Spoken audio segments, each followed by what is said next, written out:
ఈరోజు మనం మనం కూడా చాలాసార్లు మన ప్రార్థనలు కూడా ప్రార్థన చేస్తాం కానీ విశ్వాసం ఉండదండి. నిజంగా మన గుండెలపైన చేయి పెట్టుకొని చూస్తే ఇది దేవుడు చేయగలుగుతాడా, ఇది నిజంగా ఆయన వల్ల అవుతుందా అనే కొద్ది అవిశ్వాసము మనలో ఉంది చూడండి. ఇక్కడ ఆయన అవిశ్వాసాన్ని, తన అపనమ్మకాన్ని, అవిశ్వాసాన్ని కనపరుస్తున్నాడు. ఆ చిన్న వెరీ సటిల్ మేనర్లో కనపరుస్తున్నాడు. ఏంటిది?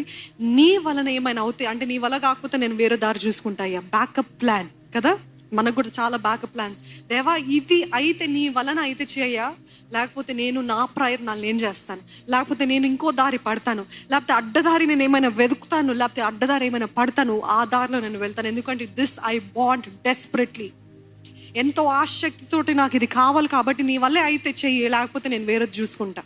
నీ వల్ల అయితే చెయ్యి అయ్యా, లేకపోతే I have million other sources. నా తండ్రిని అడుగుతా, నా బంధువులను అడుగుతా, వీరిని అడుగుతా, వారిని అడుగుతా, బిచ్చమైన ఎత్తుకుంటాను. కానీ నీ వలన అయితే చేయలేకపోతే I will do something else. No no no. అయితే యేసు ప్రభు అనే ఒక్క మాట, ఏంటా మాట అన్నది దేవుడు? నమ్ముట నీ వలనైతే, నమ్ముట నీ వలనైతే నమ్మువానికి సమస్తము సాధ్యము.